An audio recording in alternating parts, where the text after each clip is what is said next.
할렐루야. 네, 반갑습니다. 네, 반가워하셔야 합니다. 예, 어, 동일한 상황에서 똑같은 조건에서 살아도 어떤 사람은 최고의 인생을 살고 어떤 사람은 최악의 인생을 살아요. 심지어 같은 뱃속에서 태어나고 같은 집에서 살아도 어떤 사람은 너무 행복해요. 근데 어떤 사람은 너무 불행하게 살아요. 같은 시대에 태어나서 뭐 다를 거 없는데 어떤 사람은 최고의 인물이 되고 어떤 사람은 최악의 인물이 됩니다. 그 이유가 뭘까요? 같은 교회 다니는데 어떤 분은 굉장히 행복해요. 근데 어떤 분은 굉장히 불행해요. 왜 그럴까요? 오늘 좀 그 이유를 찾아보려고 합니다. 여러분 혹시 브라질에 가보셨어요? 네, 안 가보셨죠? 저도 못 가봤습니다. 브라질에 3대 관광 명소가 있습니다. 브라질이란 나라가 세계 이제 경제대국에 들어갑니다. 10위니까 경제 규모가. 그리고 선교사를 가장 많이 배출을 하는 나라가 미국이었고, 그 다음에 한국이 부동의 2위였는데 3위를 밀려났습니다. 그러니까 2위가 브라질입니다.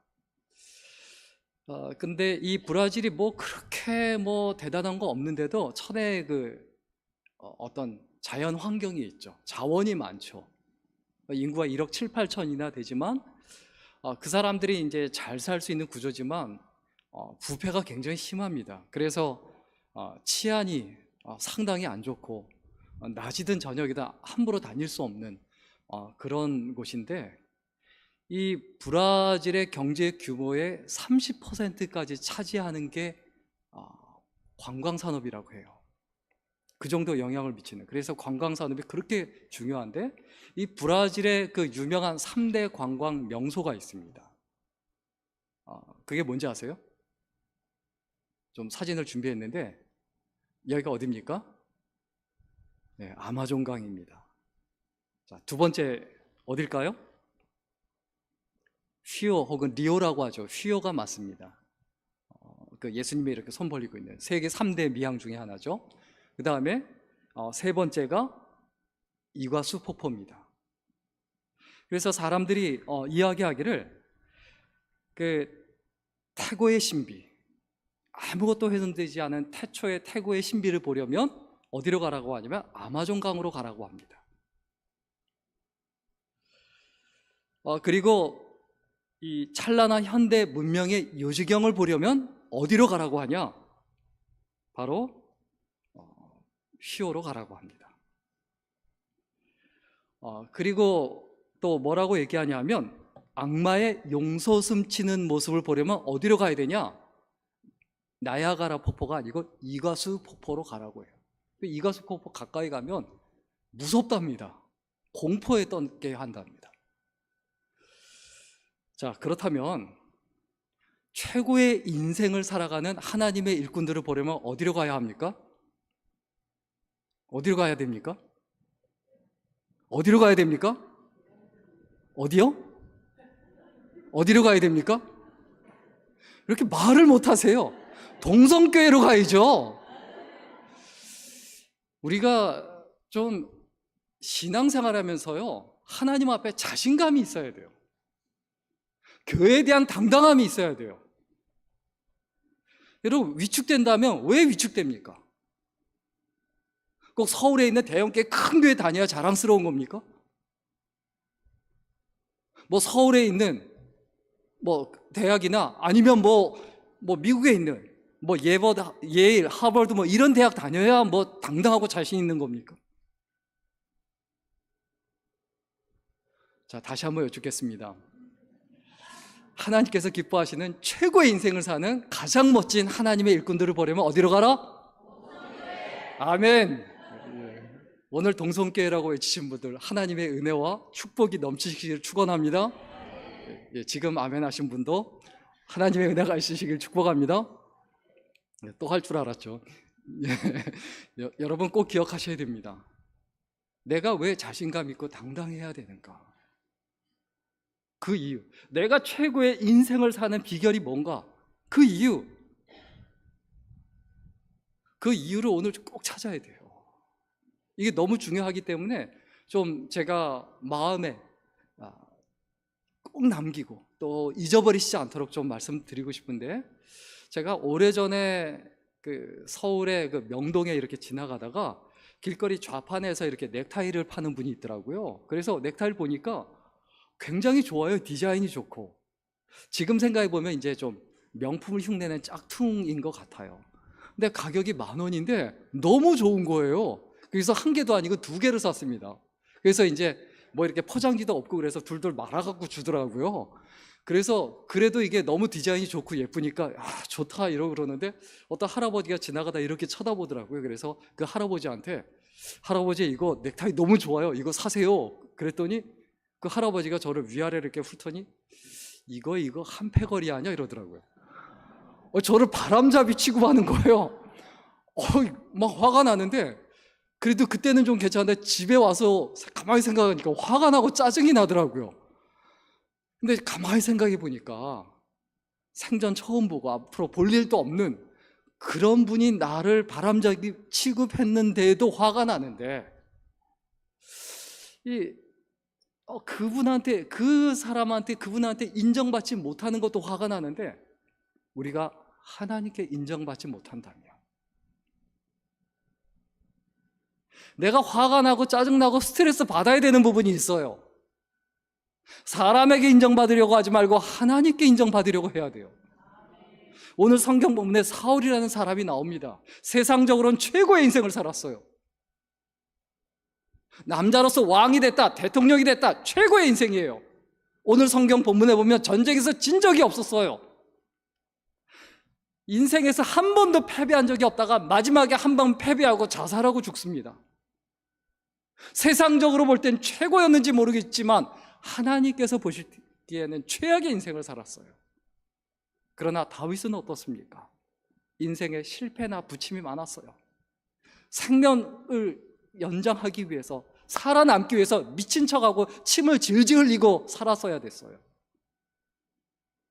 처절하고 비참한 인생을 산 것 같지만 왜 최고의 인생이 되었고, 세상적으로 성공하고 또 성공하고 승승장구한 것 같지만 왜 최악의 인생을 살았느냐?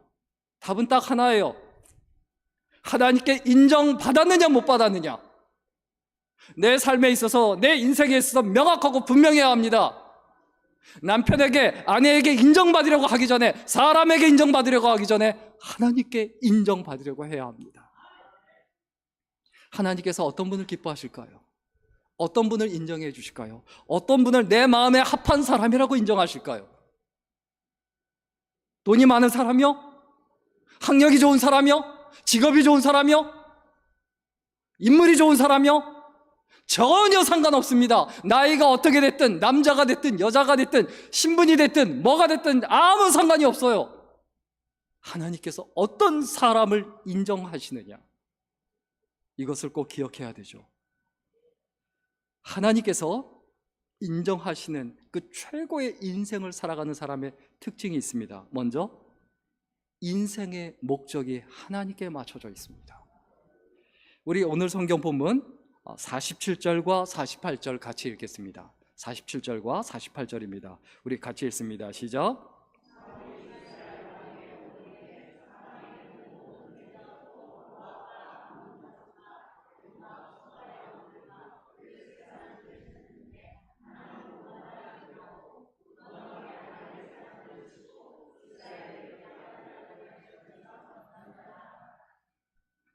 47절과 48절에 보면 사울이 얼마나 세상적으로 부러워할 만한 멋있는 인생을 살았는지 그대로 드러납니다. 향하는 곳마다 이겼고, 용감하게 아말렉 사람들을 치고 이스라엘을 그 약탈하는 자들의 손에서 건졌더라. 영웅이에요. 히어로예요.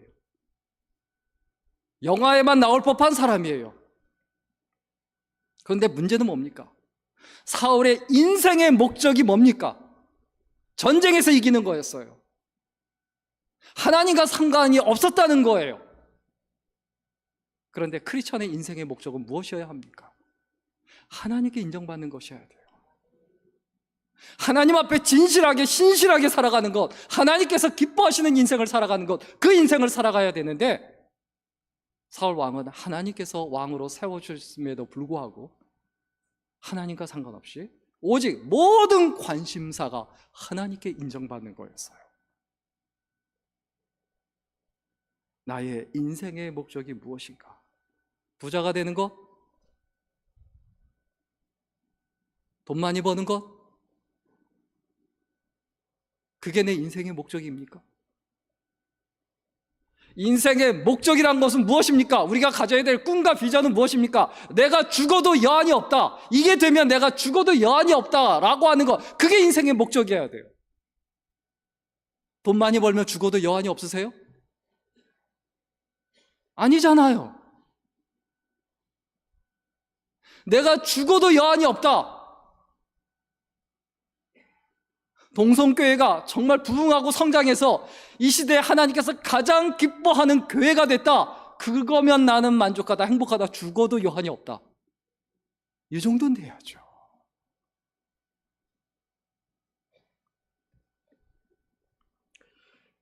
서울의 그 어느 중형교회 교사가 연말이 돼서 담임 목사님을 찾아갔습니다.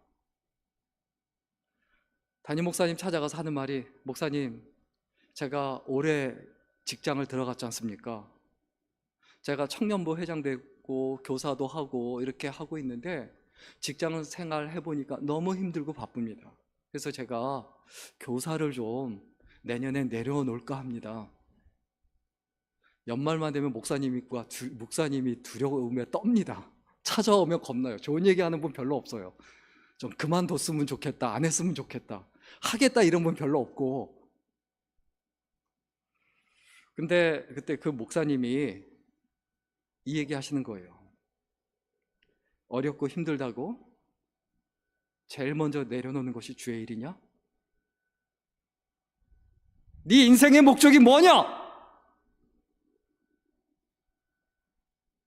우리 스스로 분명히 기억해야 합니다. 내가 왜 존재하고 왜 살아가는가? 내 인생의 목적, 존재 가치가 어디에 있는가? 하나님께서 나를 이 땅에 왜 이곳에, 바로 이곳에, 이 동성교회에 나를 존재케 하셨는가?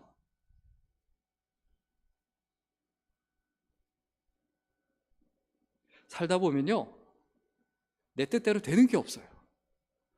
어떻게 내 뜻대로 되는 게 하나도 없냐? 왜 안 되는지 아세요? 내 뜻대로 안 된다는 건 하나님 뜻대로 된다는 거예요. 내가 하나님 뜻을 아직도 분별하지 못하고 있다는 거예요. 내 뜻을 하나님께 맞추지 못하고 있다는 거예요. 하나님의 목적과 나의 목적이 일치하지 않는다는 거예요.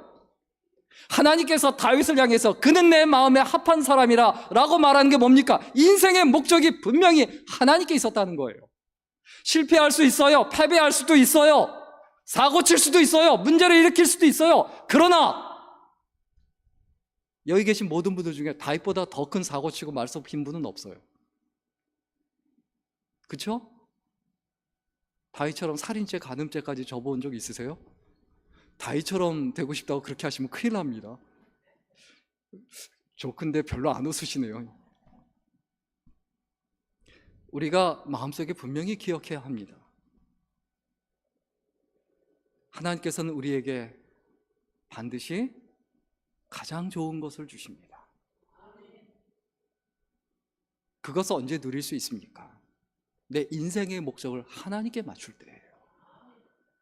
하나님께 내 인생의 목적을 맞추지 않으면 하나님께서 나를 위해 예비해 놓고 준비해 놓으신 것을 누릴 수가 없어요. 그리고 인생이 계속 꼬여요. 그러나 인생의 목적을 하나님께 맞추면 잘 되는 것 같은데 더 잘 돼요. 아멘 하셔야죠. 인생이 안 되는 것 같은데 돼요. 이게 예수 믿는 사람, 하나님의 사람, 하나님의 일꾼의 생애입니다. 우리가 순간순간 매일매일 정말 아침에 눈 뜨고 일어나서 내 사는 목적이 무엇이지? 이걸 되뇌셔야 돼요. 허둥거리지 마시고 연주자가 연주회를 하기 전에 조율을 언제 합니까? 연주 전에 합니까? 연주 후에 합니까? 연주 전에 해야 되죠.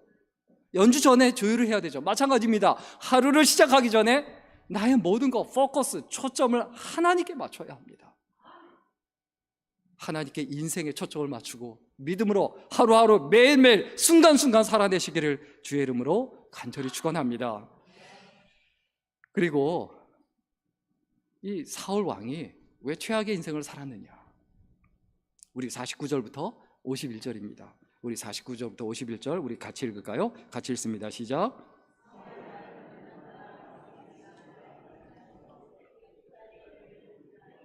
맏딸의 이름은 메라비요 작은 딸의 이름은 미갈이며 사울의 아내의 이름은 아히노아미니 아히마아스의 딸이요 그의 군사령관의 이름은 아브넬이니 사울의 숙부 넬의 아들이며 사울의 아버지는 기스요 아브넬의 아버지는 넬이니 아브넬의 아들이었더라. 여기 사람의 이름만 줄줄 나오는데 여기서 뭘 찾을 수 있느냐? 사울 왕이 왜 실패했느냐? 사울 왕의 주변에는 영적인 사람이 없었어요. 영적인 멘토가 없었어요. 믿음의 사람이 없었어요. 이 리스트 중에 군대 장관도 나오는데 친인척 이름이 나오는데 누구 이름이 안 나옵니까? 사무엘 선지자의 이름이 나오지 않아요. 왜 사울 왕이 왜 실패했느냐? 영적인 지도자가 없었기 때문에 그래요. 자기 혼자 자기 인생을 잘 살 수 있을 것 같지만요, 그거 교만입니다. 내가 가다 보면요, 자꾸 실수하고 착각하고 또 착각해요. 진짜 문제가 뭔지 아세요? 자기가 모른다는 걸 몰라요.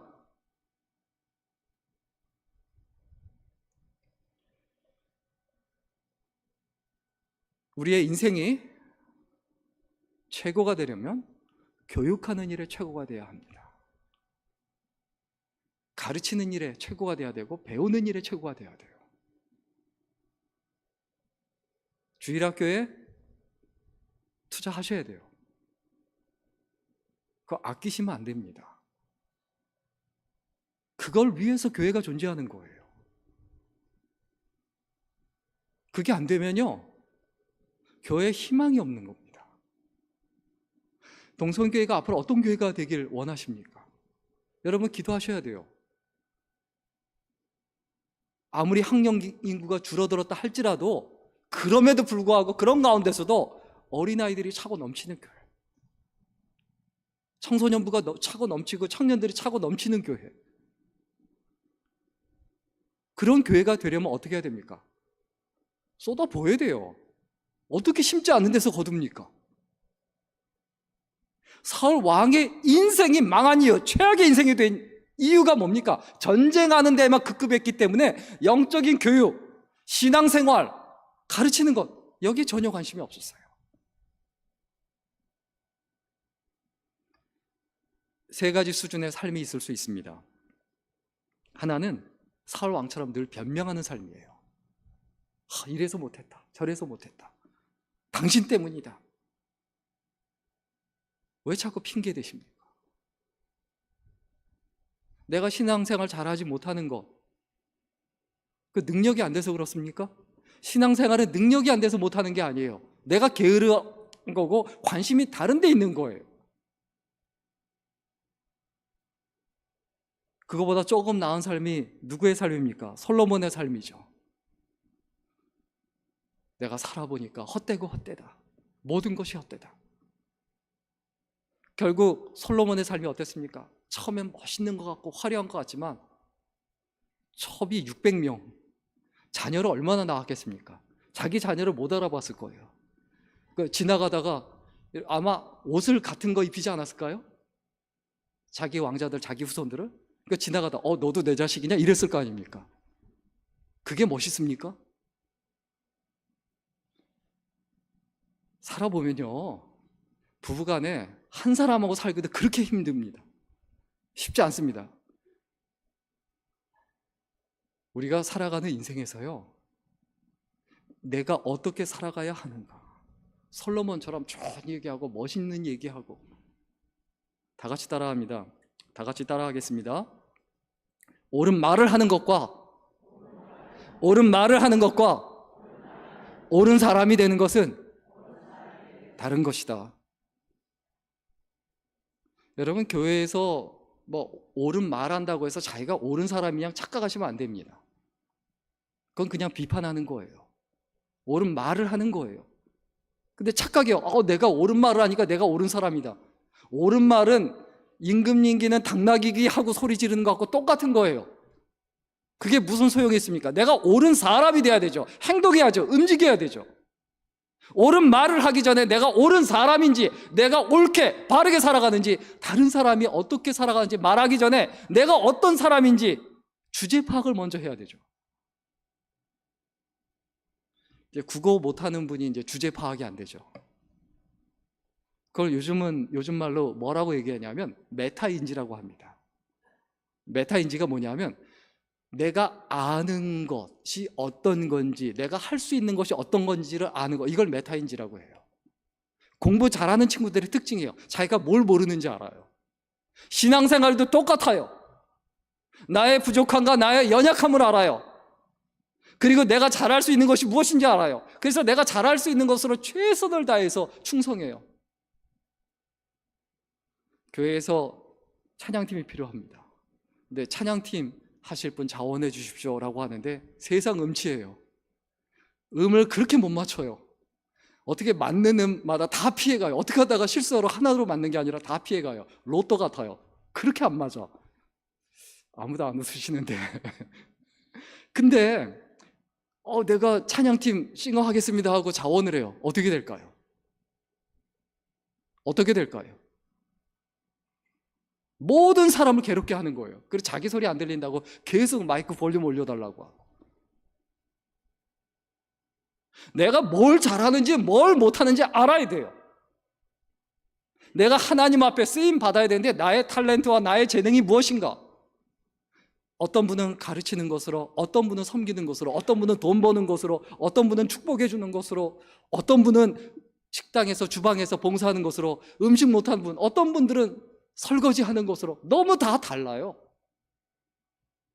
직업에 귀천이 없다고 말하듯이 봉사엔 귀천이 없어요. 성가대 지휘를 하든 성가대원을 하든 설교를 하든 어느 자리에 있든 어느 위치에 있든 하나님 앞에 죽도록 충성하는 것, 이것이 우리가 기본적으로 배우고 가르쳐야 될 부분이에요.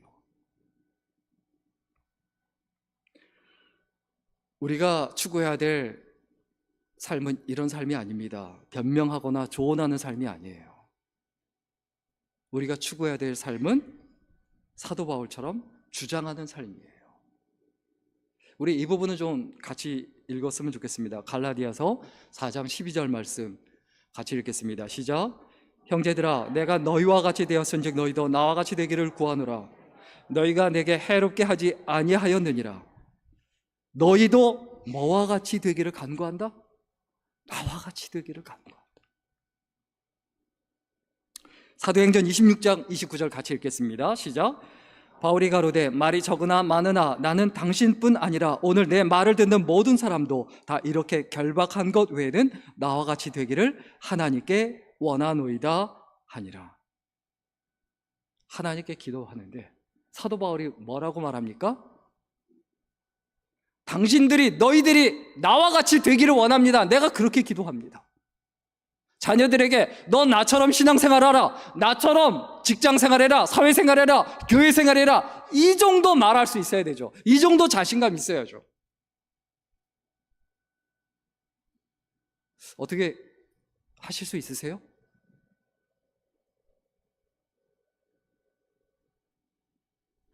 나와 똑같은 직업을 가져라 이렇게 말하는 거 아니잖아요. 나하고 같은 대학을 나와라 이렇게 말하는 거 아니잖아요. 중요한 건 뭡니까? being의 문제예요. 존재의 문제예요. 어떤 사람이냐의 문제예요. 하나님께는 서울대 나온 사람이 귀합니까? 아니면 지방대학 나온 사람이 귀합니까? 돈이 많은 사람이 귀합니까? 돈 없는 사람이 귀합니까? 하나님께. 그렇죠? 전혀 상관없어요. 믿음이 좋은 사람. 내가 하나님 앞에 최고가 된다는 것은 세상적인 그 어떤 조건이나 세상의 그 어떤 가치관이나 세계관의 영향을 받지 않습니다. 하나님께서 어떻게 여기시느냐, 어떤 인생의 목표를 가지고 살아가느냐, 무엇을 배우고 무엇을 가르쳐 주려고 하느냐, 이것이 중요해요. 우리가 반드시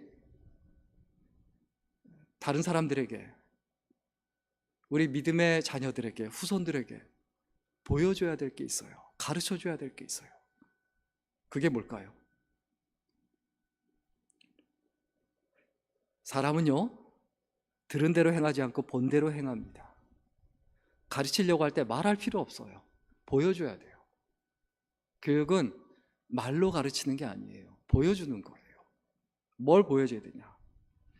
하나님을 의지하는 모습을 보여줘야 돼요. 철저히 하나님을 의지하는 모습. 어떤 가운데서 어떤 상황에서도 하나님만 바라보고 하나님만 의지한다. 이 어려운 가운데서도 하나님을 바라보는구나. 이것을 보여줘야 돼요. 제가 죄송하지만 좀 제 개인적인 이야기를 좀 잠깐 말씀을 드리고 싶은데요. 저희 어머니가 여전도사님인데 평생 여전도사님으로 하시다가 이제 은퇴하시고는 목사님을 찾아가서 내가 지금까지 사역을 마쳤고 더 이상 전도사로 임명을 받지 않을 거니까 더 이상 전도사로 부르지 말고 그냥 명예건사로 임명해 주십시오. 그래서 지금 94세신데 은퇴하시고 교회에서 이제 부산에 있는 그래도 큰 교회 거기 명예권사님이세요. 근데 저희 어머니가 여전사님으로 뭐 평생을 사셨죠. 근데 저희 아버지가 엘리베이터에서 쓰러지셔서 제가 고등학교 2학년 때 더 이상 살지 못하신다고 집으로 모시고 가라고, 병원에 있는 게 의미가 없다고.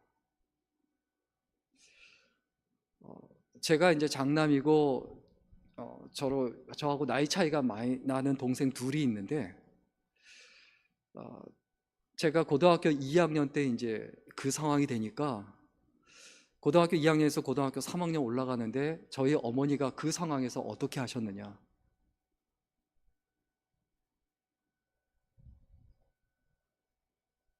금식 기도를 40일 하셨어요. 산에 올라가셔서 교회에서 휴직을 하고. 저는 그 겨울에 이제 고등학교 3학년이 되는데 도시락을 싸가야 되는데 도시락을 싸줄 사람이 없잖아요. 집에 쌀밖에 없고 반찬이 없어요. 김치도 없어요. 집에 뭐 있는가 했더니 양파를 이렇게 어디서 잔뜩 사셔갖고 그 당시엔 그게 굉장히 쌌나 봐요. 주렁주렁 이렇게 잔뜩 있고 아무것도 없는 거예요. 도시락을 해서 밥을 해갖고 밥하고 그냥 생 양파를 가지고 갔어요. 추운 겨울에 날이 막 추워지는데 이거 같이 꺼내놓고 먹을 수가 없잖아요. 그래서 밖에 나가서 먹을 데가 없으니까 그 추운데 제일 아무도 안 보는 데가 화장실 뒤였는데 그 냄새 나는 데서 거기서 배가 고프니까 그거 맨밥에다가 양파를 씹어 먹으면서 그냥 계속 울었어요. 아버지는 누워있지, 동생들은 어리지. 그때 어머니가 원망스러웠냐? 전혀 그렇지 않았어요. 그때 들었던 마음이 뭔지 아세요?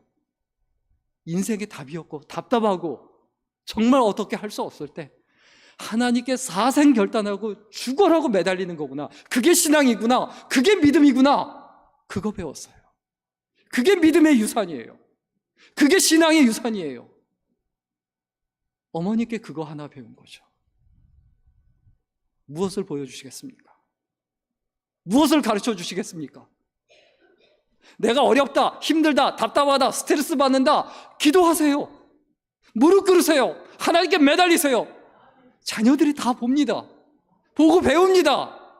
그렇게 기도하니까, 그렇게 매달리니까 하나님께서 해결해 주시는구나. 그 경험이 있으셔야 돼요. 그 간증이 있으셔야 돼요. 새벽 예배마다 나와서 이것이 나의 간증이요 이것이 나의 찬송일세 나 사는 동안 끊임없이 구주를 찬송하리로다. 이 찬양이 저절로 나와야죠. 이 감사 찬송이에요. 우리가 하나님 앞에 분명히 하나님 앞에 각오하고 결심해야 될 어떤 부분들이 있는데, 내가 살아가다가 더 이상 할 수 있는 게 없어요. 답이 없어요. 진퇴양난이에요. 사업적으로, 가정적으로 진짜 답이 없다. 내가 어떻게 할 수가 없다. 뭘 의미합니까? 내가 할 일을 다 했다는 거예요. 이제 쉬라는 거예요. 하나님께 맡기고 쉬라는 거예요. 내 사명을 완수했다는 거예요. 내가 더 이상 하기 싫은 게 아니라 할 수 있는 게 없다. 돈이 없고 뭐 건강도 그렇고 아무것도 할 수 있는 게 없다. 뭘 의미합니까? 이제부터 하나님께서 하시겠다는 거예요. 그러니까 기뻐하셔야죠. 내가 내 자녀에 대해서 할 수 있는 거 다 했어요. 죽으라고 노력했어요. 기도하고 모든 거 다 했어요. 그런데 더 이상 내가 할 수 있는 게 없어요. 어떻게 해야 됩니까? 뭘 의미합니까? 분명히 기억해야 되죠. 이제부터 하나님이 하실 겁니다. 하나님께 맡기시길 주의 이름으로 축원합니다. 내 이름으로 안 되는 거, 내 힘으로 안 되는 거 매달리고 애쓰고 용 써봤자 쓸데없는 고생이에요. 필요 없는 일이에요. 왜 고생하며 사세요? 왜 스트레스 받으며 사세요? 할 수 있는 거 다 하셨으면 그 다음부터 기뻐하십시오. 즐거워하십시오. 하나님께 맡기시고 편안히 기쁨으로 살아가십시오.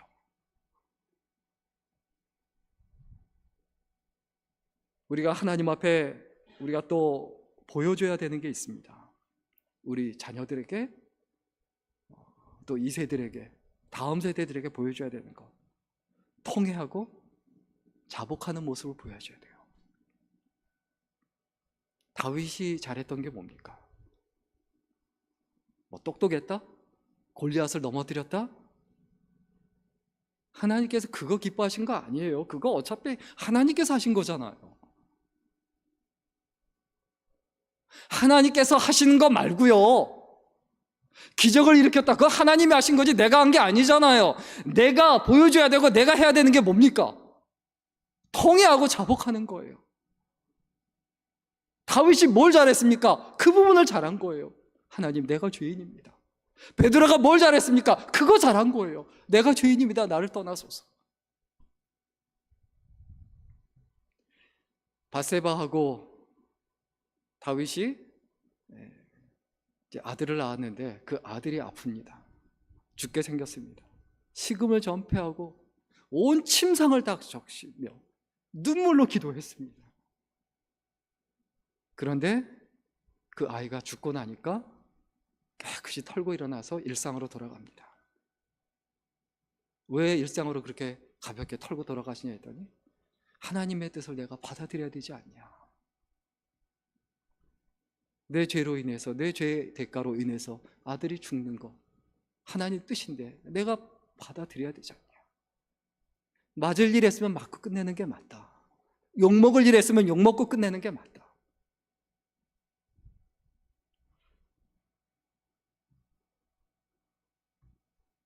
(1907년 1월 6일부터) 평양 장대현 교회에서 부흥 집회가 있었습니다.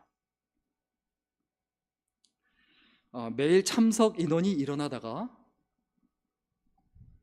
14일 저녁 집회 때 말씀을 선포하던 길선주 장로가 갑자기 회중 앞에서 자신의 죄를 공개적으로 고백합니다. 수많은 사람들이 앉아 있는데 장로님이 회중 앞에 나와서 자기 죄를 고백해요. 그 죄의 고백 내용이 뭐냐면 나는 아간과 같은 자입니다. 나 때문에 하나님이 축복을 주실 수가 없었습니다. 약 1년 전에 내 친구 중 한 사람이 임종시에 나를 자기 집으로 불러서 말하기를, 길장로, 나는 이제 세상을 떠날 것 같으니 내 재산을 잘 정리해 주시오. 내 아내는 셈이 약합니다 라고 부탁했습니다. 나는 내가 잘 돌보아 드릴 테니 염려 말라고 대답했습니다. 그러나 미망인의 재산을 관리하다 나는 미화 100달러 상당의 금액을 사취했습니다. 나는 하나님의 이름을 더럽혔습니다. 내일 아침에 그 돈 전액을 미망인에게 돌려드리겠습니다. 그 당시에 미화 100달러 하면 굉장히 큰 돈이죠. 공개적으로 고백합니다. 근데 그리고 나서 그것을 시발점으로 온 교회가 회개운동이 일어납니다. 눈물로 자복하고 통회하며, 하나님, 내가 죄인입니다. 나 때문에 교회가 부흥하지 못했습니다. 나 때문에 집안이 망합니다. 나 때문에 나라가 이 모양 이 꼴이 되고 있습니다. 통회하고 자복하고 회개운동이 일어납니다. 교회마다 그 당시엔 그랬어요. 모였다면 통회하고 자복했습니다. 하나님, 내가 죄인입니다. 내가 잘못했습니다. 나 때문입니다. 내 탓입니다. 당연히 온 나라가 성령의 불길이 일어났죠. 성령님께서 역사하시고 부흥의 불길이 일어났습니다. 그런데 1980년, 1970년, 80년대에 드러나서 다시 한국교회 부흥의 불길이 일어났습니다. 교회마다 부흥회를 했어요. 부흥회 안 하는 교회가 없었어요. 내가 신앙생활 좀 한다 그러면 교회마다 부흥회는 다 쫓아다니고 다 찾아다녔어요. 교회마다 엄청난 부흥의 역사가 일어났어요. 그런데 부흥 강사들이 그 당시 교회마다 와서 한 게 뭔지 아세요? 회개가 아니고 축복이었어요. 예수 잘 믿으면 복 받는다. 기독교 수준을 아주 형편없이 만들어 놨어요.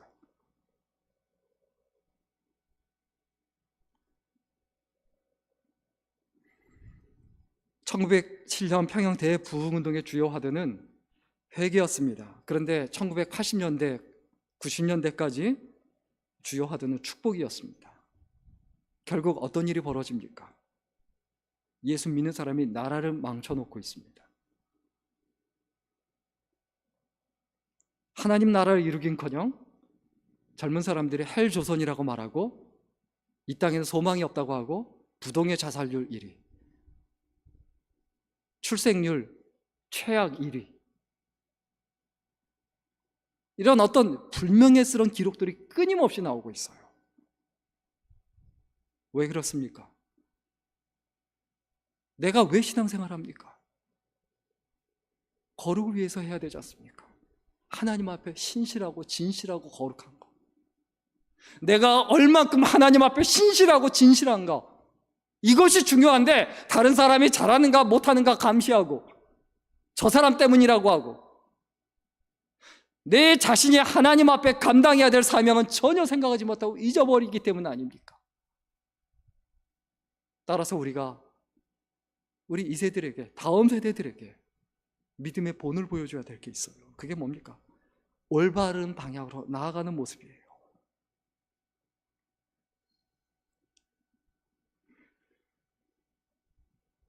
우리가 배를 타고 있는데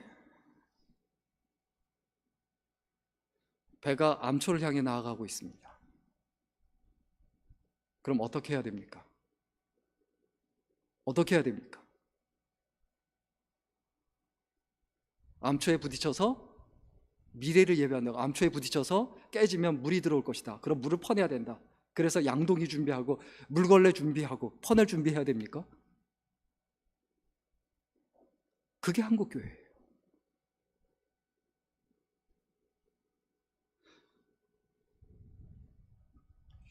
불교에는 그 소위 큰 스님이라는 분이 있습니다. 큰 스님. 제가 군목으로 있을 때, 그때 좀 난리가 난 적이 있었는데, 이제 삼사관학교에서, 영천에서 이제 뭐 신부님들, 또 스님들, 또 목사님들, 이렇게 세 개 종파가 모여서 같이 훈련을 받습니다. 그래서 같이 하는 거 다 보죠. 근데 어느 날 훈련을 받다가, 이게 태권도 훈련을 받다가 스님들이 싹 다 나가버렸습니다. 갑자기 싹 다 나가버렸어요. 난리가 난 거죠. 왜 나가버렸냐 하면, 그 조교가 어리지 않습니까? 이제 스물하나 그렇지 않습니까? 근데 조교가, 태권도 가르치는 조교가 이렇게 이야기하다가, 태권도 가르치게 이야기하다가 스님들한테 중이라고 말한 거예요. 그랬다고 화가 나서 다 나가버린 거예요. 주영훈 씨가 그런 얘기도 하죠. 목사님이라고 꼭 해야 된다, 목사라고 하면 안 된다 그러니까 왜 그랬더냐 그러니까, 그럼 스님은 쓰라 그러냐? 뭐 이런 얘기도 있다고 하죠. 호칭은 굉장히 중요합니다. 중이라고 하니까 화가 나서 다 나가버렸어요. 그래서 수업을 거부합니다. 뭐 별 2개 그 학교장도 오고 뭐 난리가 났어요. 근데 한 3일 있다가 갑자기 스님들이 한꺼번에 싹 다 복귀했습니다. 한 명도 빠짐없이. 왜 그러냐 그랬더니, 제가 스님 중에 그 한 명한테 물어봤어요. 왜 그러냐 그랬더니, 자기들 스님들 사이에는 어떤 직책이나 타이틀 같은 건 없는데 대종선사가 있대요.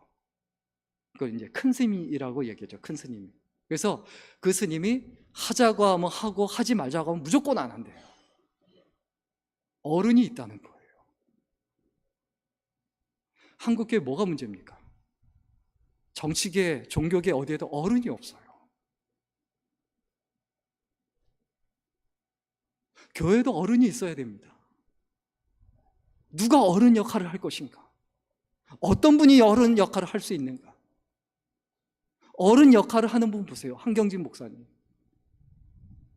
돌아가시고 나니까 남은 게 통장에 잔고도 아예 없고, 집사들이면 다 팔아서 다 줘버리고, 그 남한산성 밑에 있는 그 기도원에서 마지막을 맞이하시지 않았습니까?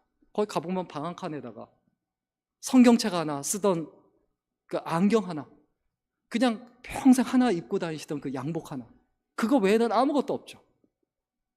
김수환 추기경 마찬가지예요. 남긴 게 없어요. 근데 이걸 보면서 야, 우리 목사님 어떻게 보자, 그러시면 안 됩니다. 내 스스로를 얘기해야 되죠. 나 스스로를 봐야 되죠. 내가 어떤 존재인가, 내가 어떻게 살아가는가를 봐야 되죠. 배우지 않으면요, 희망이 없습니다. 인생이 도박이 됩니다. 도박은 거의 이뤄요. 다윗 왕에게는 나단 선지자가 있었고, 사울 왕에게는 사무엘 선지자가 있었어요. 그 네임 밸류나 이름이나 능력 면에서 사울 선지자가 탁월했습니까? 나단 선지자가 탁월했습니까? 사무엘 선지자지 않습니까? 근데 사무엘 선지자를 왜 무시합니까? 사무엘 선지자 탓입니까? 우리가 분명히 기억해야 합니다. 내 주변의 영적 지도자, 영적인 멘토가 누구인가? 하지 말라면 하지 않고, 하라면 할 수 있는 그 말을 듣고 순종할 수 있는, 하나님의 음성을 성경을 통해서 들을 수도 있지만 사람을 통해서도 들을 수 있고 환경을 통해서도 들을 수 있어요. 그런데 사람을 통해서 하나님께서 말씀하시는 경우가 너무 많아요. 직접 경험하기 전에, 상황을 통해서 하나님께 매를 맞고 그 음성에 순종하기 전에 영적인 멘토에게 말을 듣고 순종하는 게 지혜죠. 마지막입니다. 사울 왕이 왜 최악의 인생을 살았느냐, 왜 최고의 인생을 살지 못했느냐. 우리 52절 말씀 같이 읽겠습니다. 같이 읽습니다. 시작. 사울이 사는 날 동안에 블레셋 사람과 큰 싸움이 있었으므로 사울이 힘센 사람이나 용감한 사람을 보면 그들을 불러 모았더라. 사울 왕은요, 자기가 할 수 있는 것만 했어요. 적이 10,000명이면 20,000명 데리고 가서 이긴 거예요. 적이 1,000명이면 2,000명 데리고 가서 이긴 거예요. 누구나 다 할 수 있는 거예요. 그의 삶에는 하나님의 역사하심이 없었어요. 왜? 하나님과 상관없었으니까. 그렇게 해도 됐었으니까. 그런데요, 원래 뛰는 놈 위에 나는 놈이 있습니다. 자기의 한계에 부딪힐 때가 온다는 거예요. 그때 어떻게 할 것이냐? 그때 하나님이 하셔야 되거든요. 오늘 성경 본문에 보면 사울이 사는 날 동안에, 사는 날 내내 죽을 때까지 큰 싸움이 있었으므로 어떻게 했다? 힘센 사람이나 용감한 사람을 보면 그들을 불러 모았더라. 갑자기 다짜고짜 싸움 잘하고 체격 좋고 이런 사람 보면 무조건 그 부모한테 찾아가서 당신 자식 내 군대 데리고 갈 테니까 잔소리하지 마. 그냥 끌고 가버린 거예요. 본인의 의견이나 부모님들의 의견이나 그 상황은 전혀 개의치 않은 거예요. 상관없다. 내가 데리고 가겠다.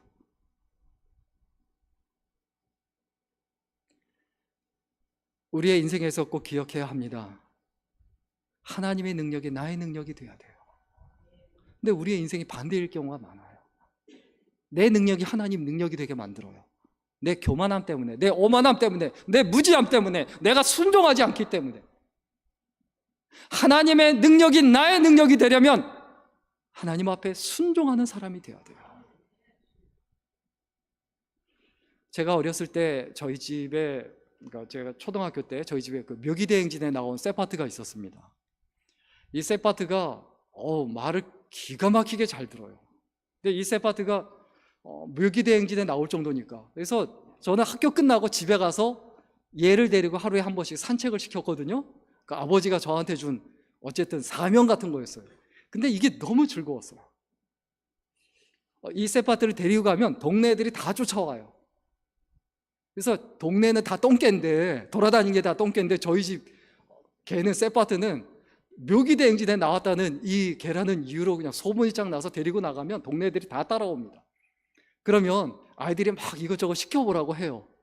그럼 어떻게 하냐면 돌 하나 주워서 이렇게 침을 뱉고 냄새 맡게 한 다음에 멀리 던져요.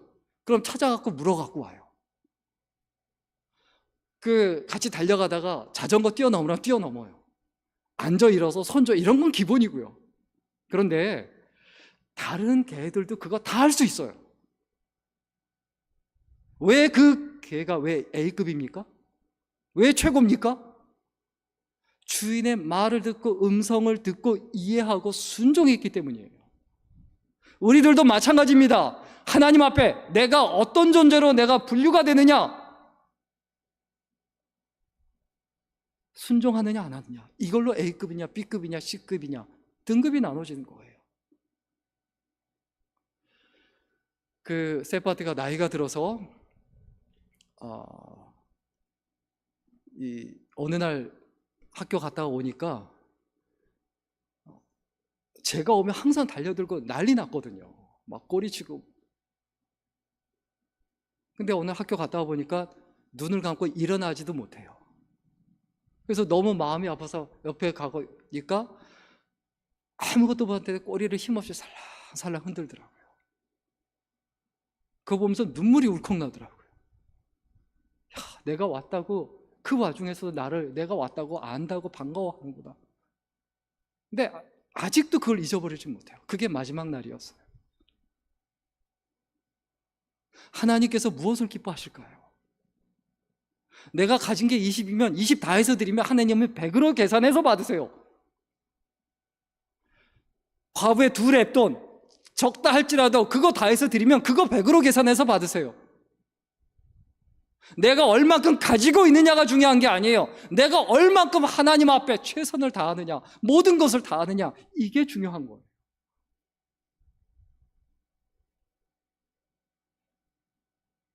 우리를 향한 하나님의 마음은 우리의 초라함이나 우리의 무능함이나 심지어 우리의 죄악됨에도 제한되지 않습니다. 하나님의 음성을 기울이고 하나님께 초점을 맞추고 하나님께 인정받으려고 하면 하나님께서 나를 무조건 쓰세요.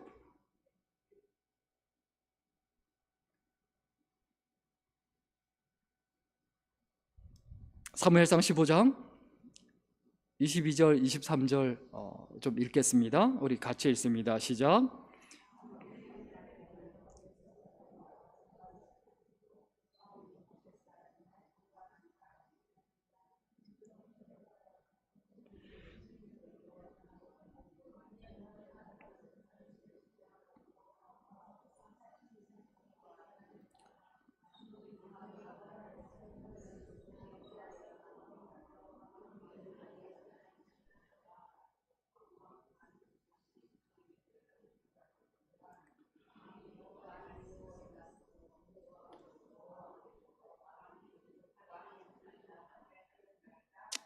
아멘. 사울 왕의 인생은 이미 여기서 결정이 났어요. 언제요? 불순종했을 때. 제사장 사무엘이 전쟁에 나가기 전에 예배를 인도해야 되는데 자기가 나서서 사무엘이 늦는다는 이유로 자기가 나서서 대신 선을 넘어버립니다. 그리고 그것까지라도 하나님께서 이해하세요. 근데 더 문제는 뭡니까? 끝까지 거역하고 완고한 거예요. 난 잘못한 게 없다. 당신 탓이다. 당신이 늦게 와서 그런 것이니까 네 탓이다. 그래서 23절에 거역하는 것은 점치는 죄와 같고, 점치는 죄가 뭡니까? 점치는 죄가 뭡니까? 그 당시 무당들, 완고한 것은 고집 부리고 완고한 것, 뭐와 같고? 우상에게 절하는 죄와 같으니라. 왕이 여호와의 말씀을 버렸으므로, 말씀을 버렸다는 것, 불순종했으므로 여호와께서도 왕을 버려 왕이 되지 못하게 하셨나이다.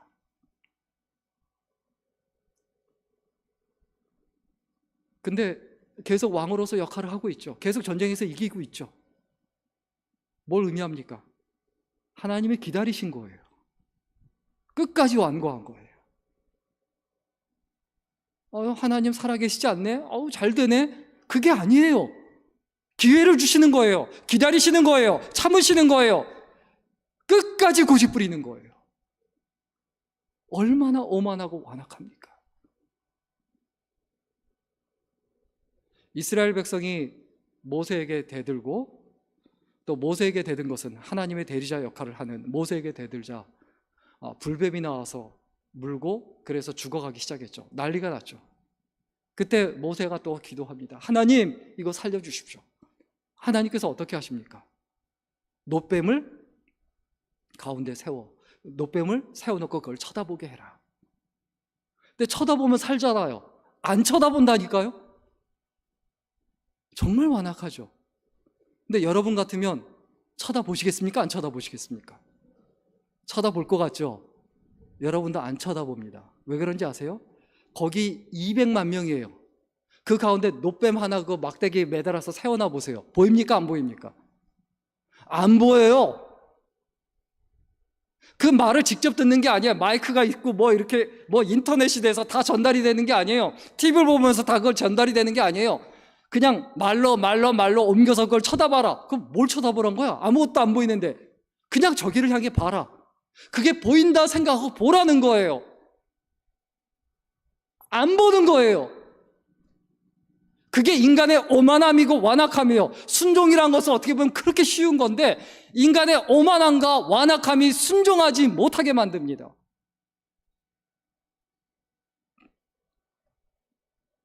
우리가 마음속에 기억했으면 좋겠습니다. 내 자신의 한계를 정복해야 돼요. 내 자신의 한계를 정복한다는 건 나 자신을 정복하는 거예요. 나 자신을 정복하는 것. 새벽을 깨우지 않는 분들에게 새벽은 존재하지 않습니다. 내가 새벽에 일어나서 하나님께 기도하고 매달리고 하루를 시작하는 것, 무엇을 의미합니까? 다 같이 따라합니다. 새벽 사랑, 하나님 사랑. 내가 새벽을 깨우는, 가장 먼저 일어나서 새벽 기도로 나오든 큐티를 하든 아침에 일어나서 가장 먼저 하나님께 교제하는 것, 무엇을 의미합니까? 하나님을 사랑하는 거예요. 눈 뜨자마자 마음이 있든 없든, 하나님을 향한 뜨거움이 있든 없든 상관없어요. 하나님 앞에 가장 먼저 하는 거예요. 그게 나를 정복하는 거예요. 나 자신을 정복하는 것, 이것이 먼저 정복의 대상이에요. 그리고 한계를 정복하려면, 한계를 뛰어넘으려면 어떻게 해야 되느냐? 희생할 줄 아는 사람이 되어야 합니다. 하나님 나라를 위해서 생명을 걸고 인생을 걸고, 예수님이 우리를 구원하시기 위해서 대단한 일을 하셨습니까? 희생하신 거예요. 그냥 십자가에 못 박혀 달려 돌아가신 거예요. 희생이 뭡니까? 교회를 부흥시키고 가정을 살리는 힘이에요. 이 세상을 바꾸는 힘이에요. 내가 가지고 있는 가장 큰 능력이에요. 교회에서 누가 가장 능력 있습니까? 교회에서 가장 희생하는 사람이 가장 능력 있습니다. 하나님 나라에선 똑같습니다. 우리가 그 부산 출신인, 벌써 꽤 된 얘기지만 그 이슬람 지역에서 선교하다가 세상을 떠난 김선유 씨 알고 계시죠? TV에 나와서 I wanna live, 뭐 살고 싶다 막 소리 지르고, TV에 그 모습 보니까 목사님들이 설교하면서 막 저주를 했죠. 예수 믿는 사람이 거기서 하나님 부르짖고 예수님 부르짖고 죽어야지 저게 뭐 하는 짓이냐, 욕을 하고 설교 시간에 그렇게 했습니다. 근데 무지해서 그래요. 그 무역회사의 직원으로 되어 있었지만 너 직업이 뭐냐라고 하니까 자기가 뭐 수학 가르친다, 영어 가르친다, 이제 그런 식으로 이제 거짓말을 하죠. 왜 그랬을까요? 거기서 하나님 부르짖고 찬송을 하고 하나님께 매달리면요, 그 가나안 무역 사람들 다 죽습니다.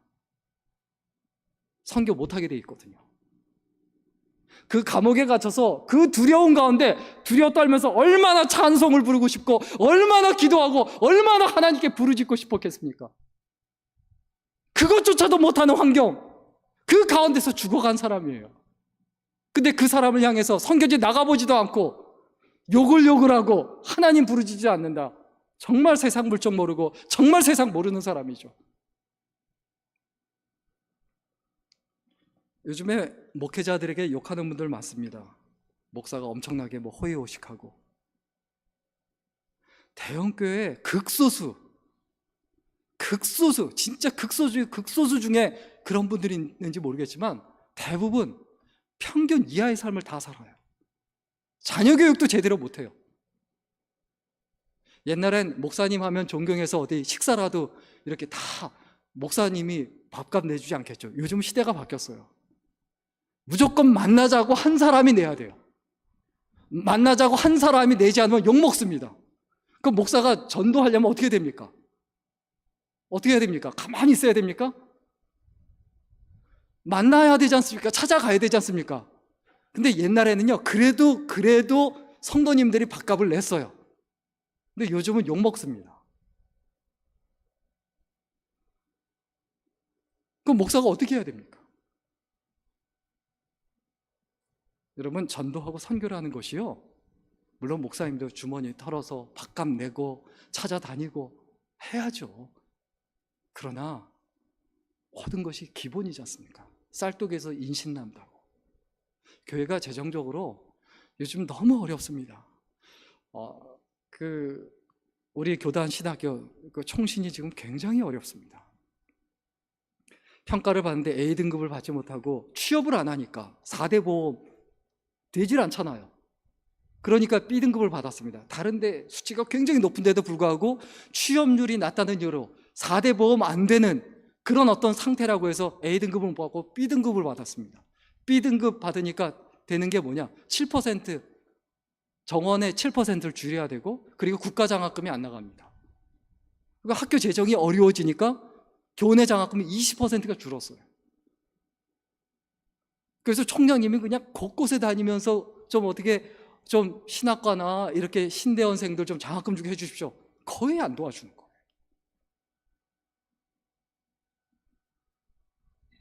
어떻게 되겠습니까?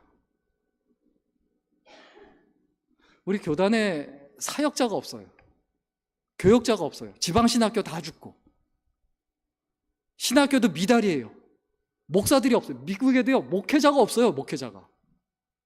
그래서 여자 목사님 계속 늘어나고요, 백인 교회인데 한국 분이 가서 목회해요. 담임 목사예요. 제가 미국에서 다닌 그 신학교도 굉장히 큰 신학교였거든요. 홈페이지 가보니까 교수님들 수가 4분의 1로 줄었어요. 제가 다닌 과가 없어졌어요. 그 과목 자체가 없어졌어요. 이런 심각한 상황이 어디서부터 말미암습니까? 그 출발점이 뭡니까? 교회가 부흥하지 않기 때문이에요. 교회가 어렵기 때문이에요. 그러면 교회가 부흥하지 않고 어려운 이유가 뭡니까? 교회는 희생을 통해 일어납니다. 내가 할 수 없는 거 해야 되는 게 아니에요. 할 수 있는 거 하면 돼요.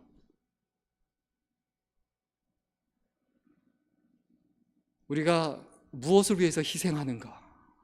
어떤 것을 위해서 내가 목적을 두고 살아가는가? 내가 대단한 거 해야 되겠다, 막 엄청난 희생을 해야 되겠다, 저는 그렇게 생각하지 않습니다. 그거 아니에요. 작은 부분이라도, 아주 작은 부분이라도 내가 좀 마음을 편실했으면 좋겠다, 그게 기도예요. 그게 기도가 되는 거예요. 그리고 그 기도가 진실해지는 거죠. 마지막으로 우리가 한계를 정복하려면 어떻게 해야 되냐? 동역할 줄 알아야 됩니다. 동역자가 돼야 돼요. 교회 내에서 나의 정체성을 분명히 해야 합니다. 교회 내에 4가지 인간관계가 있어요. 하나는 동행이에요. 어떻게 하다 보니까 같은 버스를 타요. 그러니까 내릴 때 돼서 자기가 알아서 내리는 거예요. 그건 동행이에요. 어떻게 하다 보니까 그냥 같은 교회 다니고, 저 사람도 우리 교회 다니네? 그냥 거기 인사만 꾸벅하고, 뭐 그러다 몇 마리 그냥 사담 나누고, 그러고 끝나는 거, 그게 동행이에요. 대부분 교회 내의 인간관계가 동행에 끝날 수 있어요. 그런데 조금 더 깊어지면 어떤 관계가 되느냐? 동업하는 관계가 돼요. 이익이 되는 거예요. 같이 놀러도 다니고, 뭐 아이들 차도 태워주고 뭐 이러면서 서로 도움이 되니까 같이 신앙생활을 하는 거예요. 근데 동행하는 관계에서 갈등이 생기면 관계가 끝납니다. 근데 동업하는 관계에서는 갈등이 생겨도 안 끝나요. 왜? 이익이 되니까. 교회 내 인간관계예요. 근데 3번째, 교회 내 인간관계, 동반하는 인간관계가 있어요. 그러니까 감정적으로 좋아진 거예요. 그 사람이 옳다 그르다 상관없어요. 그냥 저 사람은 내 편이다. 그러니까 무조건 편을 듣고 무조건 같은 편이 되는 거예요. 근데 교회는요, 이 동반하는 관계 때문에 깨집니다. 옳고 그름을 무시하거든요. 이 동반하는 관계에선 손해가 나도 상관없어요. 왜? 내 편이니까, 내 친구니까, 나하고 친한 사람이니까. 근데 교회는요, 이걸 넘어서서 동역하는 관계가 돼야 돼요. 동역하는 관계에서 가장 중요한 건 뭡니까? 사명이에요. 무엇에 목숨을 거느냐, 무엇에 인생을 걸고 있느냐, 그게 같은 거예요. 그러면 갈등이 생겨도, 손해가 나도, 감정이 상해도 아무 상관없어요. 끝까지 하나가 됩니다. 절대로 흔들리지 않습니다. 가장 기본적으로 교회, 부흥하는 교회, 가장 기본적인 교회는 뭡니까? 목회자와 성도님들이 동역자가 됩니다. 동역자 관계가 돼요. 목회자와 나와, 그리고 최소한 다른 한 분도 3분 정도가 동역자가 됐다. 전체 교회가 하나가 되게 돼 있어요. 너무 멀리 다 내가 뭐 어떻게 해야 되겠다 이렇게 생각하실 필요 없어요. 가장 기본적인 원리예요. 마지막 정리하고 마치겠습니다. 결론 내리고 마치겠습니다. 인정받지 못하면, 하나님께 인정받지 못하면 무의미한 인생이 됩니다. 그런데요, 사람에게 인정받으려고 하면 최악의 인생이 돼요. 사람 눈치 보고, 사람 따라가고. 사울왕이 언제 화가 났습니까? 사울은 천천히요, 다윗은 만만히로다. 사람들이 그렇게 칭송하는 소리 듣고 화가 나고 시기하고 질투하고 정신 못 차리지 않습니까? 사람에게 인정받으려고 하면 최악의 인생이 됩니다. 그러나 하나님께 인정받으려고 하면 최고의 인생이 됩니다. 내가 언제 최고의 인생이 될 수 있느냐? 여러분, 한 번밖에 없는 인생이고 어차피 우리 호흡은 끊어집니다. 한 번밖에 없는 인생, 어떻게 해야 최고의 인생을 살아갈 수 있는가? 하나님께 인정받으려고 하십시오. 여기에 목숨을 걸고 생명을 걸므로 복 있는 인생, 아름다운 인생, 그리고 소중한 인생이 될 수 있기를 주의 이름으로 간절히 축원합니다. 기도하겠습니다. 살아계신 하나님, 지금까지 살아가면서 사람에게 인정받으려고 하고 사람 눈치 보며 사람 앞에서 살아갈 때가 많았지만은 이제부터는 하나님 앞에서 살아가며 하나님께 인정받으려고 하며 진실하고 신실하게 살아가는 우리들이 되게 하여 주옵소서. 그래서 우리 생명 호흡이 끊어지는 그날에 하나님 앞에 섰을 때 잘했다, 착하고 충성된 종아, 네가 주인의 즐거움에 참여하리라는 인정을 받을 수 있는 우리들이 되게 하여 주옵소서. 감사드리며 예수님의 이름으로 기도드렸습니다. 아멘.